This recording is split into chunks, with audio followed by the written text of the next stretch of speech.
Welcome to Deleted Saves. On this episode, Spy Novel in Brief, a short retrospective on Metal Gear Solid 1, 2, and 3.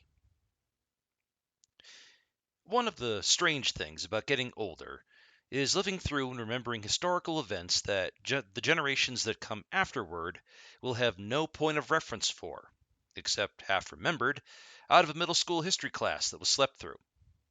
One such event was the Cold War. The Cold War, as it became known, was a time period between 1947 and 1991 where the West, in which I mean the United States and its allies and capitalism, were rivals with Russia, where it was still known as the United Soviet Socialist Republic, and its allies in misinterpreted Marxism as the Eastern Bloc. Not only was this rivalry territorial, but it was religious, economic, and philosophical as well, and, of course, nuclear armed, with routine threats of total annihilation of the human race on the line. You know, no big thing. But why do I mention this particular shroud that hung over like a pall over much of the 20th century? You see, during this time, a new sort of pop culture hero rose to prominence in the West. One far from the soldiers and gunslingers, half-gods and social reformers of old. The international super spy, a new hero for a new era. Modeled largely on the character of James Bond by author Ian Fleming, this is a sexy, glamorous version of the intelligence-gathering arms of government bureaucracy, which is decidedly neither sexy nor glamorous. The idea is that in the era of the Cold War, which could get hot and radioactive at a moment's notice, single individuals with specific training and goals would lie, obfuscate, and sneak into secure locations worldwide, looking for any evidence that could be used in a deadly game of global brinksmanship that could cost everyone in the world their lives. Evidence such as secret military base locations, nuclear codes and materials, weapons under development, and any such sensitive developments that could cause war to be brought on to the public as evidence of the vileness of the opposing nation, which would still result in war. And after World Wars I and II, no one wanted that, except the old war hawks in each government that stood to rake in a lot of money in death. However, the international super spy is a job dialed up to 11. One man, the kind of man men wanted to be and women wanted to sleep with, would be able to stop individual megalomaniacal millionaires with plans of global domination, often through some far-fetched and quasi-science fiction bullshit such as moon lasers or mind-controlled fish. And, of course, he would be very, very British, a byword for sophistication for an American audience believed brutish and backwards by comparison, and an international audience at this point used to centuries of British imperial rule, or meddling, as others might put it. No insult to my British listeners, of course. It's just that I've heard the French offer some unkind opinions. Not a goddamn bit of this had anything to do with the actual spy game, but it certainly made sense to a rattled populace looking for comfort and escapism in the cinema and in novels to reinforce their beliefs in their own superior viewpoint that the West would inevitably win. It would be into this world that a man would be born. A Japanese man who had no tie to or dog in this fight in the battle between East and West, other than potentially as collateral damage. That man would be Hideo Kojima. Kojima, as I will be referring to him from now on, was born in 1963 and would move frequently with his family until his father died at age 13. During those early years, he would develop a love for film and novels, often of Western media, such as horror, westerns, and European cinema, and began to film his own movies on a Super 8 camera. He would go to college for economics, but decided, while there, to go into video game industry development in the 1980s. He would write fiction during this time for fun, modeled on the fiction he grew up watching. This is, of course, a gross oversimplification of the early life and career of a man who would later become known as one of the auteurs of the video game industry. But I'm not here to write the man's biography. Besides, that's already been done by plenty of others in the games industry looking to glaze Kojima and his accomplishments, by proxy if nothing else. Aside from a few other notable projects, Metal Gear and its sequels would become his, at least at the time of this recording, media legacy. I would first become aware of the Metal Gear series with the release of 1990's Snake's Revenge, which was featured in an article in Nintendo Power, which the article itself was headlined by the cover art to the NES game, where a man who looked a hell of a lot like actor Michael Biehn in his role from the first Terminator movie, but dressed in fatigues, stood out as the central figure. I was intrigued, and I asked for a copy of Snake's Revenge for my birthday that year. I had no idea it was connected to the previous game, and while it was fun for a day or two, I quickly got bored getting killed over and over because I didn't understand I was supposed to be sneaking and not running up on the enemy sprites, and that I had to scour every crate, tent, military truck, and dead body looking for gear to survive. Whatever the plot was went sailing over my head at that young age, so there was little for me beyond the gameplay I was rushing through. After a few frustrating days because I was a kid and wasn't getting the idea, I put the game back on the shelf and promptly forgot all about it as I went back to playing something else. Probably Gremlins 2, the new batch, or something. I really don't remember. But Snake's Revenge was never touched by Kojima and his previous design on the first Metal Gear game. It was in fact a separate timeline for the character of Snake, in which he would hunt down a Metal Gear, a walking nuclear-armed tank built by a Middle Eastern nation.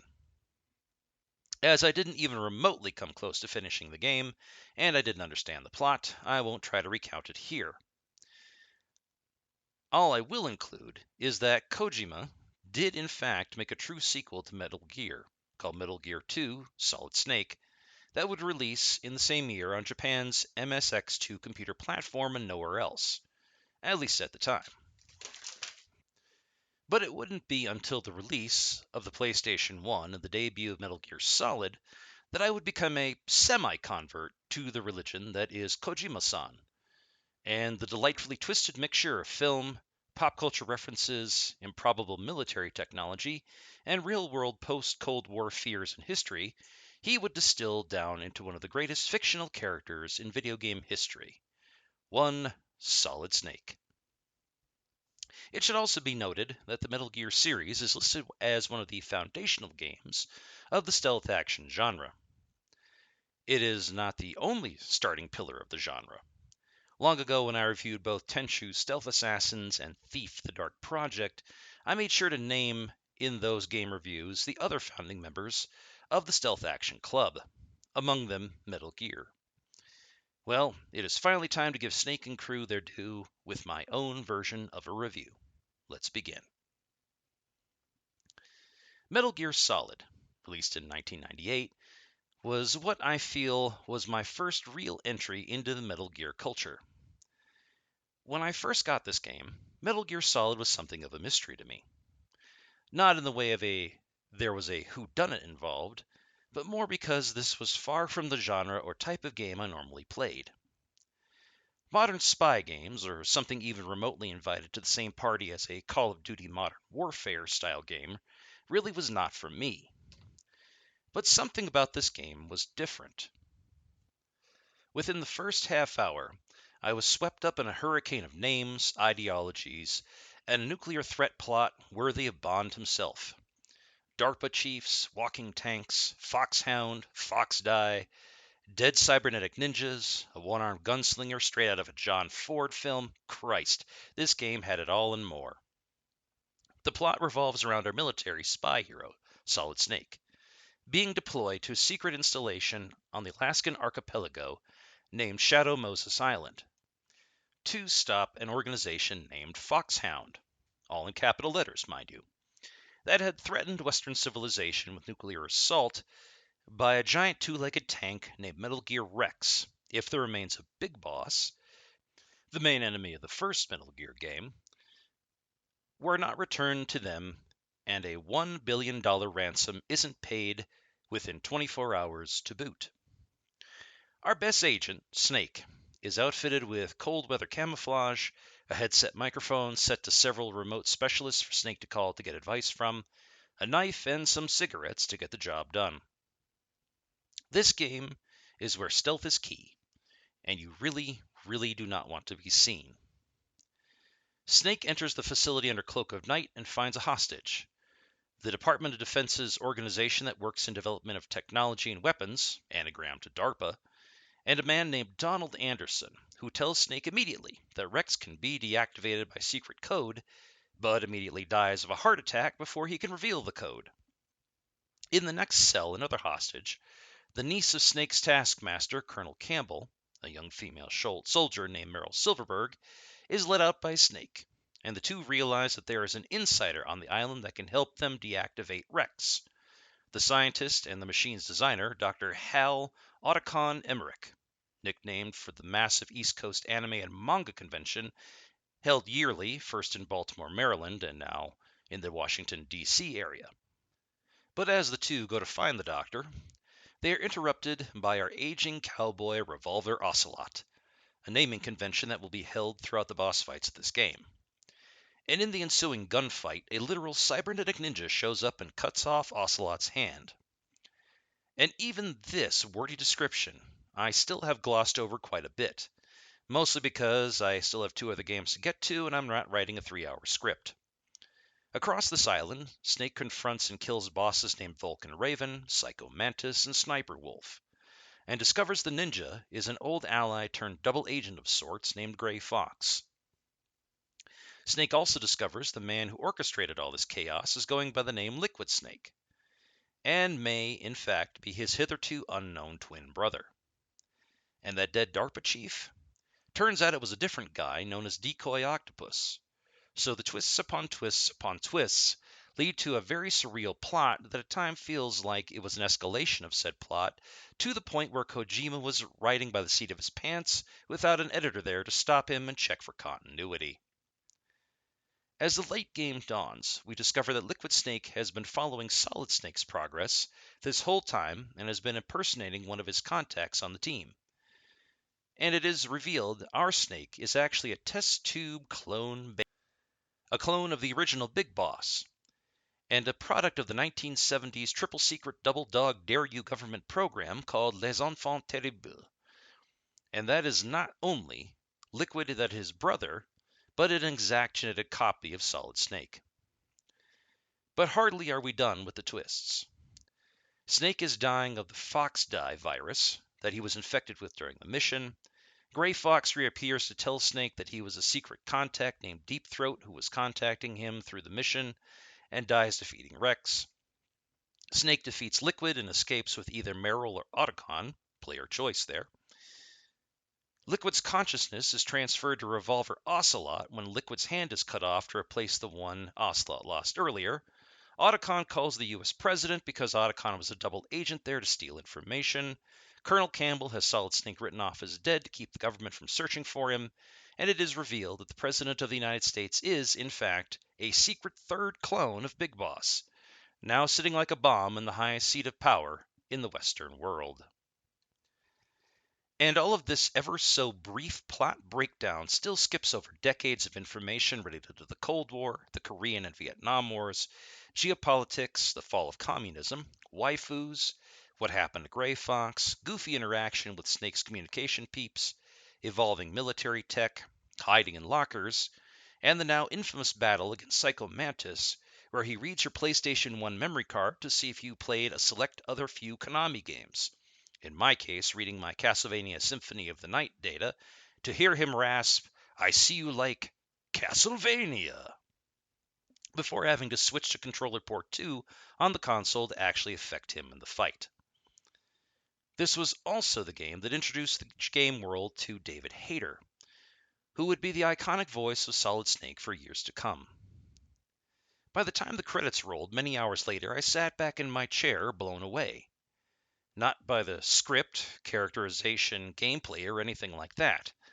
No, I sat there wondering what the fuck I'd just played and witnessed. The game made no damn sense. I made notes, read game magazine articles about Metal Gear Solid, and was 2 steps away from making a Pepe Sylvia flowchart when I realized that, you know what? Fuck this. It wasn't that deep, man. This was a confused mess of a title, slapped together from so many disparate parts of movies, current events, and spy novels, interpreted by a culture not native or prone to this sort of media, and I couldn't help but laugh. This utter trash panda of a title was the love child of conspiracy theories and late night beer and pizza runs, in between poorly translated third hand copies of episodes of Gunsmith Cats and Dirty Pair while on mescaline, taken to a level almost unseen in the digital action space in 1998. Fuck development history. I'm still not sure it matters 27 years later. And it is a stealth game, where open confrontation will kill you as sure as anything. And sneaking around, knocking out guards, and hiding in lockers just dragged out this weird, disjointed nature of this game even more as I had to spend an extended time in this wild setting of verbal diarrhea and lale-lule-lo's amid the no-nonsense drab and brutalist industrial halls of a military installation. People found their own interpretations of what was going on long after the release of this game, and gods love them, even decades later and Kojima spilling all the tea, they still try to outthink Kojima in his own game in this title's massive plot armor. And I just laugh. Metal Gear Solid has gotten a spectacular amount of accolades and awards, and launched Kojima into stardom. Well deserved, I suppose. But Metal Gear Solid's biggest accomplishment of all was to pique my continued interest. I was intrigued, despite myself. It may still not be my thing, but if another Metal Gear game appeared on the horizon, I would certainly give that game an honest shot. As fate would decree it, Metal Gear was far from done. Metal Gear 2: Sons of Liberty would debut in 2001 to a world very different than the one its previous title appeared in. The tactical espionage game arrived on store shelves a mere 2 months after one of the worst attacks on American soil, and a nervous nation under the regime of an untested president, himself the son of a former Cold War-era president, a man of privilege who was a former cocaine fiend until he tripped and fell into both Jesus and the Texas governorship, and now had to lead a nation to war by immediately attacking a country who had nothing to do with the men who attacked us on September 11th, but who had, I assume in his mind, tried to kill his Texas-ass daddy in the early 1990s, and goddamn if the deaths of 3,000 unarmed and relatively innocent civilians wasn't a great excuse to seek out that old revenge grudge. But, we're all cool with that now, right? State terrorist sponsors we're allied with, all good, right? Especially with the current guy. Something emoluments clause. Anyway, speaking of video games, plots too much like real life, and other great fake-outs, we are here to talk about Metal Gear Solid 2: New Maps of Hell. Spy games for fun and entertainment, of course. All coincidence, mind you. But given development times and the fact that the game really had no great impact on the society at large, but hot shit if the timing wasn't creepy. Now, I should also mention that, unlike Metal Gear Solid, I never owned Metal Gear Solid 2 First Pants Then Shoes. I rented it from Hollywood Video, one of Blockbuster's rivals, and played it over a long, cold, wintry weekend where my PS2 never stopped humming other than for food and sleep. Anyway, Metal Gear Solid 2: Diamonds Are Forever begins a few years after the previous game, where we see Solid Snake standing on what I believe is the George Washington Bridge in New York City, suitably dramatic against nighttime thunderstorm, where a massive tanker suddenly breaches the waterline and darkness of the Hudson River, and Snake swan dives off the bridge and onto the tanker, as if he was awaiting it. The tanker is said to be carrying the new Metal Gear, named Ray, set to target Manhattan and the financial district. The tanker is, however, attacked by Russian mercenaries, among them Revolver Ocelot from the last game, who is possessed by the will of Liquid Snake, like it's the plot of one of the Conjuring movies. God damn it, now I have to dig up an Ed and Lorraine Warren reference, and possibly the Warrens themselves. Something else I never thought I'd have to do on this show. Anyway, the tanker is sunk, and Snake disappears off everyone's radar, quite literally. The game picks up 2 years later with our actual protagonist, Raiden, a young man who looks like a generic isekai anime protagonist with a shitty wig on. a young man with no past and likely no future if he's starring in a Metal Gear game. This switch of character thoroughly pissed off the fandom when it happened in 2001, but like many twists and fake-outs in the series, this would certainly be another one. After that tanker was scuttled, the oil spill ruined the Hudson River, and a structure called the Big Shell was built to clean it up. While on tour there, the president, a man named Johnson, is captured by a force called the Sons of Liberty, and Raiden is ordered by Colonel Campbell to rescue him. I'm not even going to try and completely recount this fuck show plot. I'm sure there are others out there in the community who will happily salivate over doing exactly that, note by note. But frankly, it's not worth my or anyone else's time. It's all bullshit from the word go, but here's the brief. Raiden, the sad little rube that he is, gets caught up in trying to untangle a mess of weird geopolitical 4D chess run by men with code names more preposterous than those thought up by a bunch of LARPing nerds. The Navy SEAL team that was sent in first is down to 2 men. Iroquois Pliskin, no awards if you can guess who this will be before I get there, and Peter Stillman, who helped Raiden raid the facility and disarm bombs planted by a literal roller skating my 600-pound life star in a bomb suit named Fat Man, whom Raiden kills with multiple shots to the head as that was the only option. And afterward, he encounters yet another cyborg ninja. Raiden and Pliskin call for transport, but someone named Solid Snake attacks in a Harrier. This isn't the real Solid Snake, because Iroquois Pliskin is the real Solid Snake. Glad to see that Kojima and the localization team are big fans of director John Carpenter. Real Snake had been hiding out, knowing something like this would happen. And Otacon is there too in all this mess, being older and weirder. Don't ask about the cyborg ninja, I kind of lose track of him at this point. The group locates and captures President Johnson, who reveals to Raiden that democracy is a sham, like we didn't already know that part, and that the whole country is secretly run by a group called the Patriots, who apparently feel that places like McDonald's and Taco Bell need to exist to pacify the public as part of some master plan on their behalf, unlike actual autocratic dictatorships which do away with such unnecessary outlets. If that wasn't dumb enough, the Big Shell is a front to hide a state-of-the-art submersible called Arsenal Gear, who another Big Boss clone nicknamed Solidus Snake plans to capture and use against the Patriots. Ocelot then appears and kills Johnson. He is joined by a preening freak named Vamp, who had himself turned into a vampire on the genetic level somehow, and Otacon's stepsister Emma is there as well, who Otacon has a creepy obsession with, and she is killed by Vamp, but not before uploading a virus to disable Arsenal Gear. Raiden, through all of this, is contacting the Colonel, his fiancée Rose, and the rest of his batship troupe of in-ear voices offering advice and save spots. Anyway, shit goes down, and it is at this point it is clear Kojima has lost the plot on his own game. Somehow the Patriots organized this whole international crisis. It is revealed Raiden was actually a child soldier in the Liberian Civil War, and all of his memories of being a child soldier were completely suppressed until now. There are multiple Metal Gear Rays being controlled by advanced AI. Rose says she was a Patriot plant to spy on Raiden, love him, and bear him a child. Ocelot also claims to be a Patriot plant, and who gives a fuck why? This whole mess was just to see if the Patriots could replicate a new Solid Snake by using Raiden as a test subject in the wake of the Shadow Moses Island and its events. Arsenal Gear crashes into Manhattan and Raiden fights Solidus in the ruins. Colonel Campbell and Rose were AI this whole time, and the end game devolves into Raiden doing literal naked cartwheels while holding his junk, and Robo Campbell glitches out.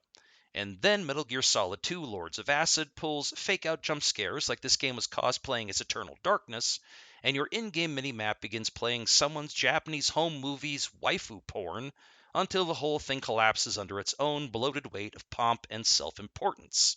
Blah, blah, blah, all of known society secretly controlled by 12 wise men who've been dead for 100 years and who are all-knowing and desire human intellectual slavery, and they thought 2 decades of Jay Leno as the host of The Tonight Show was a great idea as part of this plan somehow. That's called a reference for you young folks out there.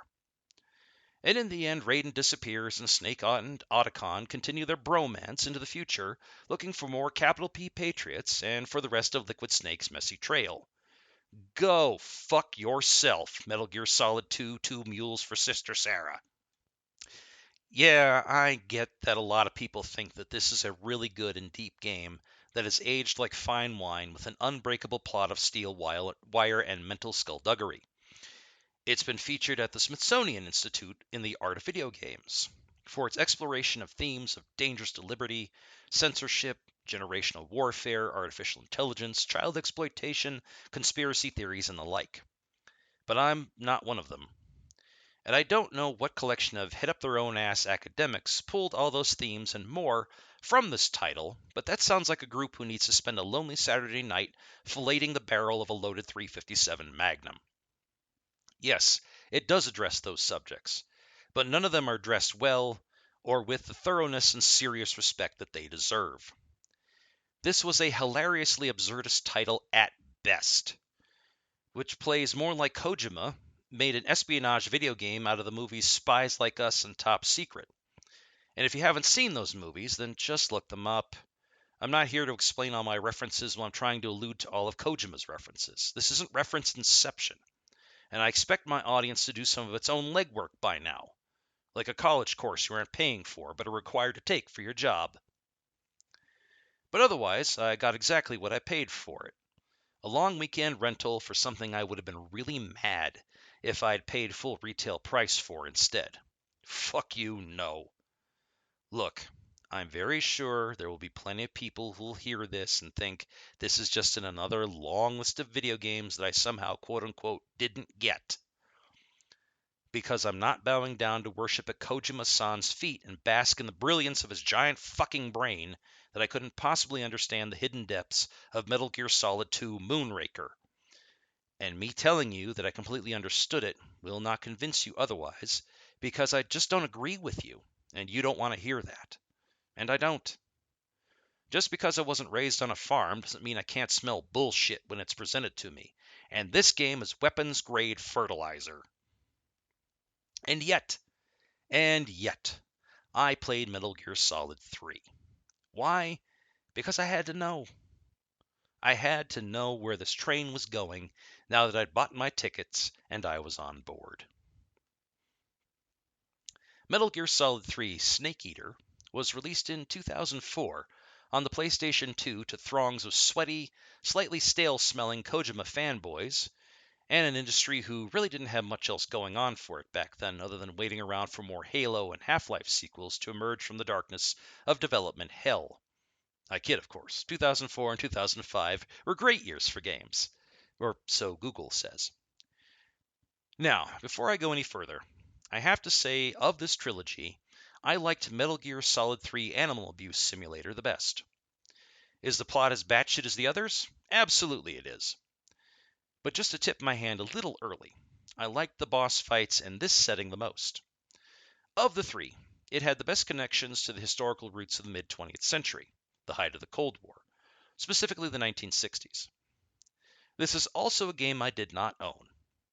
It was a weekend rental from the Hollywood Video, much like the previous one, near the apartment I was living at in the time. However, it got to be a weekend into weekday rental. I rented it on a Friday night ahead of warnings of a major weekend snowstorm that was supposed to be rolling through the Scranton area that weekend, and Mother Nature did not disappoint. We got buried that weekend and were not able to start digging out until Monday, which gave the area a snow day, including me getting an unexpected day off. So I was able to spend a lot of time with Snake Eater. And since we didn't lose power, and I had prepared for a snowy weekend, I had nothing but time to play games, and holy Christ, did I play this game. Just to add some context to my time with Snakebeater.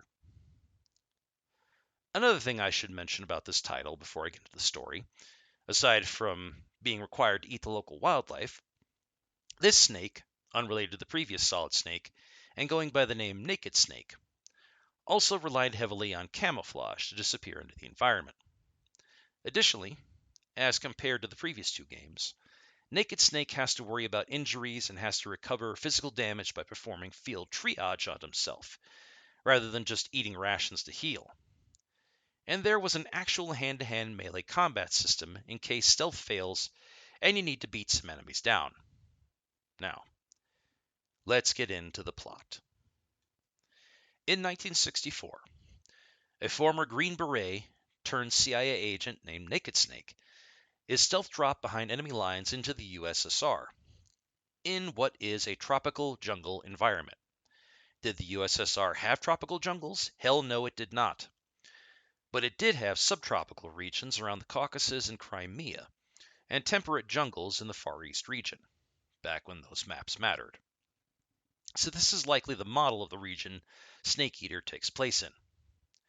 Snake is sent to recover a scientist who is planning to defect named Sokolov, who was forced to work on a nuclear-armed tank named Shagahad, which could end the Cold War badly for the West.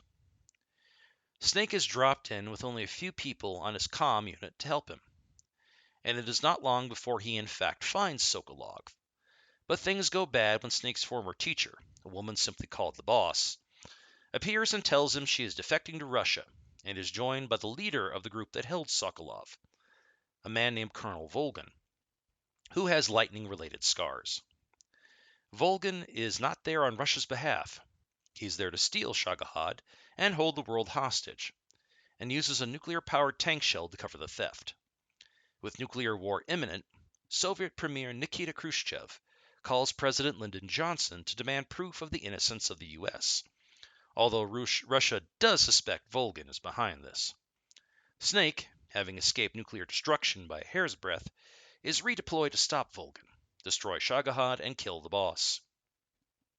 Snake must face a very young Revolver Ocelot, long before we meet him on Shadow Moses Island, and defeat a new host of militarized freaks: the Pain, the End, the Fear, and the Fury. Of these bosses, I feel the Pain was the weakest. A dude who is constantly attacked by bees and is full of their venom and stings. Kind of a waste of a fight in my opinion, but I handled him easily. The rest of the bosses are a lot more fun. The End, a 104-year-old man who was a sniper, kept me busy while I tried to counter-snipe him. It wasn't until much later that I learned that there was a trick that if you wait a week, or if you trick the PS2 internal clock, he dies of natural causes, or that you can kill him in a cutscene and the fight will never happen. The Fury was just wildly fun. A man in flame-retardant suit in a jetpack. This was pure cinematic James Bond bullshit. Something I would easily have expected Sean Connery or Roger Moore to have confronted at the height of their Bond careers. The Fear was, however, the one that most effectively creeped me out, sending waves of enemies Snake potentially killed to get that far in the game to distract and obfuscate, and possibly drive Snake to take his own life if you could not run up on the Fear fast enough. And that is the trick, because the Fear is frail and looking to die. But unless you hit him hard and fast and get past his illusions, his psychic powers will beat you down. In any case, sneaking through the forest and into the fortress, Volgin has become so furious at his team's failure that he kills Sokolov and tortures Snake, to the point that Snake loses an eye. After this, if you play in first-person mode, which you could all game long if you choose, Snake will only have monocular vision, and the bridge of his nose will be fuzzily visible in the frame. A great detail by the developers. Volgin reveals to Snake that he is the inheritor of a secret global conspiracy between the US, Russia, and China to win World War II together and create a new world order, but it all fell apart after the war. And he tried to steal Shagahad because the US wants the money back it spent on this enterprise for its own ends. Snake manages to destroy the hangar, disable Shagahad, and seemingly gets Volgin killed. Yes, I am simplifying it, because there's so much happening I would not be able to do it justice. But it is around this time the infamous endless ladder scene occurs, where a woman sings a bad torch song about Snake Eater while Snake climbs it. At the end, however, Snake must fight his former teacher, the Boss, after a wild series of reveals about the plot, including that she never really defected, but she was sent to keep an eye on Volgin by the US government and, if necessary, give her life to stop nuclear destruction. She also reveals, in a trippy as hell scene, how tough she truly is, including claiming to have given birth on the battlefield, and reveals a huge scar running from her abdomen to her neck where she performed a C-section on herself, which I hate to tell y'all, but that's not how that works, and that she fucked up real bad. But medical malpractice aside, she and Snake fight it out hand to hand amid a field of red, ever blooming flowers, until Naked Snake must kill her unless she kills him. In her dying moments, she gives Snake microfilm that proves everything about this secret alliance, but it is stolen by another woman Snake met along the way, a Chinese spy named Eva. Snake returns to Washington, where the boss is secretly buried at Arlington National Cemetery with full military honors. Snake is awarded the Distinguished Service Cross, the second highest military honor we have, and is given the title of Big Boss, bringing the whole series back around to the first Metal Gear game, which was released in 1987, where Big Boss was the antagonist. But yeah, for as much shit as I gave the previous game, Metal Gear Solid 3 Goldfinger was much better. It was far more grounded, more historically accurate, even in its sci-fi fantasy fiction, less prone to and dependent upon wild conspiracy theories, and just a tighter narrative out of Kojima than I had previously seen. I could even see the sparks of brilliance as a storyteller so many people ascribe to Kojima as a crafter of narrative and pacing, before he would go off the fucking deep end again. The villains, many clearly metahumans to some degree, were at least pulpy and accurate to the time. Extreme skill, cutting-edge technology that was ultimately proven a dead end, and the product of the Psychic Wars period of CIA history, where the US and Russia both tried to develop psychic warriors like some kind of occult kung fu mystic mastery as the Cold War went on as a stalemate and both governments grew desperate. Yes, you can look that bullshit up, it really happened. But those were used to make enemies that were at least fun to puzzle out and handle, as opposed to the goofy assholes in the previous games. Yes, there are a lot of moments in this game's narrative that are stretched thin enough to see daylight through them, but the mechanics were solid, time period accurate, or adjacent enough to enjoy. And the spectacle enhanced the narrative instead of distracting from it. Overall, Metal Gear Solid 3 Army of Darkness is the best game in the series as far as I'm concerned, and really the only one the general public needed to play or experience. Maybe they had to rein it in, if the idea was to tie this title back to the more, by this point, sedate by comparison first Metal Gear game. But I think it worked in both Kojima's writing and Konami's favor here. As you may be able to guess, dear listeners, this was the last Metal Gear I would experience. By the time of the release of Metal Gear 4 Solid 4 Guns of Navarone, or whatever the fuck it was called in 2008, I just couldn't. Couldn't be arsed. I couldn't be bothered to see the ongoing saga of this mustachioed, aging Snake and his bromance with Otacon. I couldn't play it as it was a PS3 exclusive, and by then I had switched over to the Xbox 360, and I certainly couldn't afford another expensive console, and so the cycle was broken. Apparently, the game was well received. All the Kojima plot twists and such were there, but since I didn't play it, I cannot comment on it.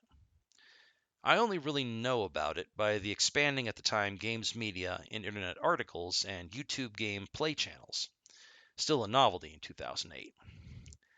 I'm also generally aware of the circus of public discourse around Metal Gear Solid 5, with David Hayter being replaced by the much more well-known Kiefer Sutherland, and Kojima's messy divorce from Konami delaying and affecting the creation of the game, and the discourse around it, and something about a near-naked sniper woman who had to be kept moist at all times being a feature of the game, as well as something about parachuting enemies off the field once defeated having something to do with the game's mechanics. But again, since I never played it and I never will, I cannot say for certain. Or that I really care. For me, the magic had long faded from these titles, and as far as I'm concerned, the whole mystique around Hideo Kojima is all smoke and mirrors the public put upon the man, more than by anything he earned on his own. I've always been of the opinion that his status in gaming as a serious auteur-creator has always been something of an emperor's new clothes sort of situation. He's too humble, of course, to be a David Cage or Peter Molyneux, but he certainly has plenty of fans willing to defend him as such. And after my time with his 3 titles, the Emperor had been seen for his nudity, not his supposed new clothes. But much like the fable, I feel the gaming public just praises the look of something that isn't there rather than admit they are wrong about Kojima's skills or his games. But again, that's just me and my opinions. Such was the end of my, well, not exactly love affair with this pretender to the crown of the spy novel, or an espionage thriller. It was more like an intense curiosity and fascination, the same way one would stare at a particularly interesting, colorful bug they had never seen before crawling on the ground. A situationship, I suppose, as the young have coined the term. Overall, I am glad I experienced this cornerstone of the modern video game landscape, with its lexicon unique to its own fable about nuclear escalation and a world constantly on the brink of chaos. But to wit, I was not thrilled by this thriller. It was at many points too confused in what it was trying to say. Too much a mix of some of the best and worst of the 20th century American movies and novels and general media, spun around with manga sensibilities and an anti-war message, lived by someone raised in a nation we as the United States nearly razed to the ground almost a century ago at this point.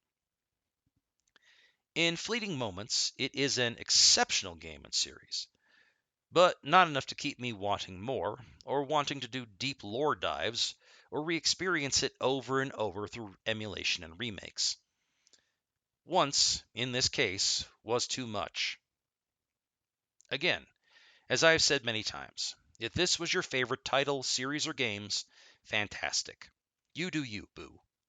Me, I guess I'll go back to my trash lowbrow tastes and not having to spend 20 plus hours guessing after the deeper meaning of the plot and trying to follow a trail of breadcrumbs running through every history book, sci-fi novel, Sergio Leone film, and acid trip strewn all across all 7 continents. But hey, at least Metal Gear Solid earns its chops as a pillar of the stealth game genre. But I'll stick to Tenchu and Thief if that's okay with everyone else. Thank you for listening. Deleted Saves would like to thank Brad, Keith Gasper, Orden Wells, Mass Llama, and Martin Kubel for being patrons of the show. If you would like to become a patron of the show, please go to patreon.com and check out Deleted Saves podcast. All donations go directly towards maintaining the show itself. Thank you.